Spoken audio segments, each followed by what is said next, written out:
الحمد لله رب العالمين الصلاة والسلام على رسوله الكريم أما بعد أعوذ بالله من الشيطان الرجيم بسم الله الرحمن الرحيم إن الدين عند الله الإسلام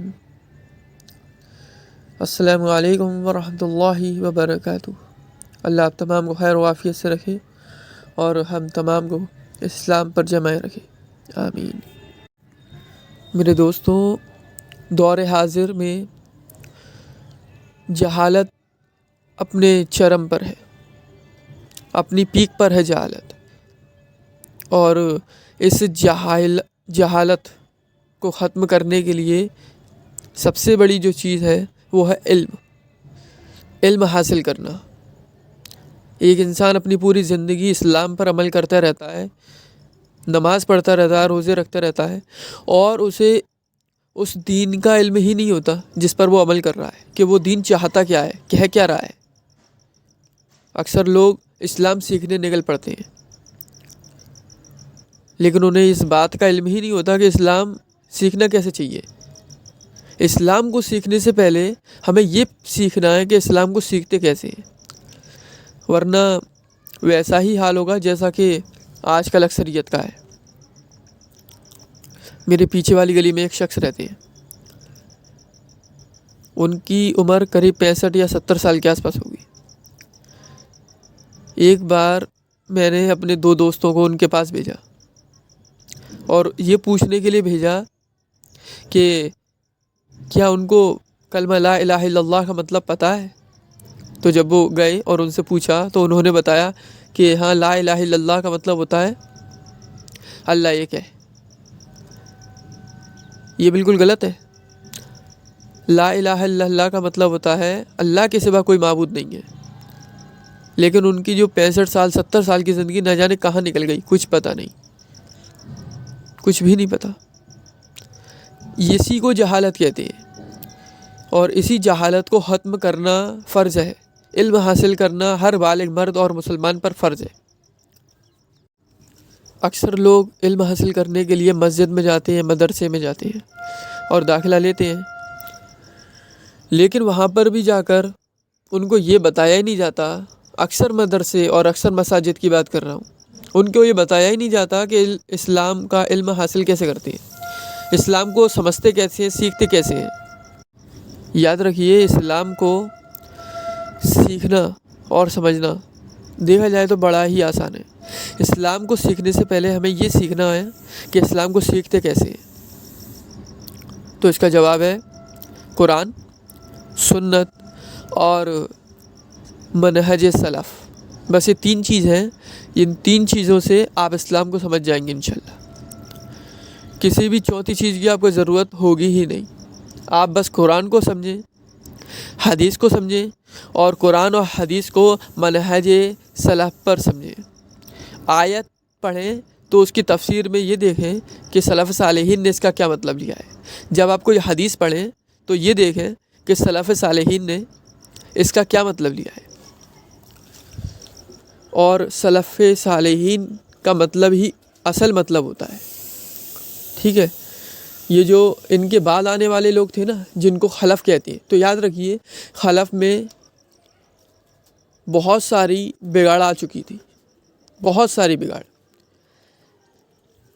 سلف صالحین کے دور میں اکثریت اہل حق تھی اور صراط المستقیم پر قائم تھی، جبکہ خلف میں اس کا الٹا تھا۔ اہل حق بہت ہی کم ہے، بہت ہی کم خلف میں، جبکہ اکثریت گمراہ ہے، بہت ہی کم ہے جو کہ سنت کے پابند اور بدعت سے دور ہوتے ہیں۔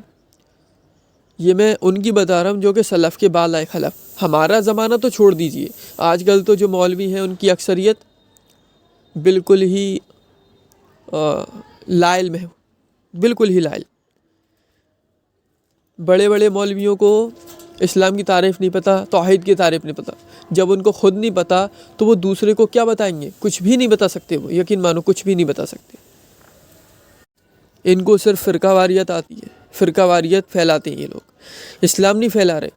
پوری زندگی یہی سوچ کر مر جائیں گے یہ لوگ کہ ہم اسلام کی خدمت کر رہے ہیں، حالانکہ وہ صرف اپنے فرقے کی خدمت کر رہے ہیں اور کچھ نہیں۔ تو ابھی آپ کو میں نے بتا دیا کہ صرف 3 چیزیں کرنی ہے اسلام سمجھنے کے لیے، اور کسی بھی چیز کی آپ کو ضرورت نہیں ہے۔ قرآن پڑھنا ہے، حدیث پڑھنی ہے، اور ان دونوں کو منہج سلف کے مطابق سمجھنا ہے، سلف صالحین کے اقوال کے مطابق سمجھنا ہے۔ اور پھر آپ کو کسی بھی مولوی کی رائے لینے کی ضرورت نہیں ہے کہ اس آیت کا کیا مطلب ہے، وہ آپ کو بتا دیا گیا ہے پہلے۔ اگر آپ کو واقعی کوئی ایسا لگتا ہے کہ ہاں یہ انسان سنت کا پابند ہے، منہج سلف کے مطابق ہی فتویٰ دیتا ہے، تو آپ اس کی رائے لے سکتے ہیں، یہ بات بالکل جائز ہے، اس میں کوئی شک نہیں ہے۔ لیکن کسی کی اندھی تقلید مت کرنا، کسی کی بھی اندھی تقلید مت کرنا۔ یہ دور، یہ زمانہ جھوٹے مکار لوگوں کا زمانہ ہے۔ ہمیں صرف ان زمانوں کو فالو کرنا ہے جن کے بارے میں نبی صلی اللہ علیہ وسلم کی حدیث ہے، خیر القرون قرنی ثم الذین یلونہم ثم الذین یلونہم، بس۔ اور حدیث میں آگے فرماتے ہیں کہ پھر ان کے بعد، یعنی کہ جو سلف ہے، نبی صلی اللہ علیہ وسلم، صحابہ کا ایک زمانہ، اس کے بعد تابعین کا دوسرا زمانہ، اور جو تیسرا زمانہ ہے وہ تبع تابعین کا ہے، اور ان کے بعد جو بھی جھوٹے اور مکار لوگوں کا زمانہ شروع ہو جاتا ہے۔ ہم تو نبی پاک صلی اللہ علیہ وسلم کے زمانے سے 1400 سال سے بھی زیادہ دور آ چکے ہیں، تو سوچو ہمارے زمانے میں کیا حالت ہوگی جھوٹے اور مکار لوگوں کی۔ جو سچا ہے نا، اس کی کوئی عزت نہیں ہے، اور جو جھوٹا ہے اس کی اتنی عزت ہے جیسے کہ وہ کہیں کا شہدا ہو، شہید ہو، کیونکہ یہ لوگ، یہ جو زمانہ ہے یہ جہالت کا زمانہ ہے، اکثر یہ جاہل ہے اصل اسلام سے۔ لوگوں کو اتنی لمبی لمبی عمر دے رہا ہے اللہ، کسی کو 50 سال، کسی کو 60 سال، 70 سال، 80 سال۔ اتنی لمبی عمر میں بھی کیا انہوں نے کبھی سوچا اس بارے میں کہ ہم نے اپنی پوری زندگی دنیا کمانے میں بتا دی، لیکن اللہ تبارک و تعالیٰ کے قرآن کو کبھی ایک بار بھی پڑھا نہیں، سمجھ کر نہیں پڑھا۔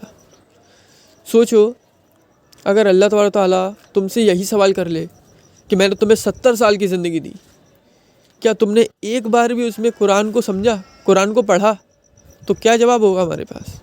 اکثریت تو کہہ دے گی نہیں پڑھا، کیونکہ بہت ہی کم لوگ ہیں جنہوں نے قرآن کو سمجھا ہے، بہت ہی کم لوگ ہیں، ورنہ اکثر تو صرف عربی میں پڑھتے رہتے ہیں۔ بھئی عربی کو تم جانتے تھوڑی نہ ہو، اس لینگویج میں قرآن کو پڑھو جو لینگویج تمہیں سمجھ میں آتی ہے، تاکہ تمہیں پتہ چلے کہ اللہ نے کیا کہا ہے، اللہ کیا چاہتا ہے تم سے۔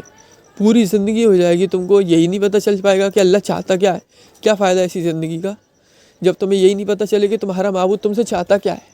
یقین مانو قرآن کو سمجھو، قرآن کو سمجھے بغیر ہدایت مل ہی نہیں سکتی۔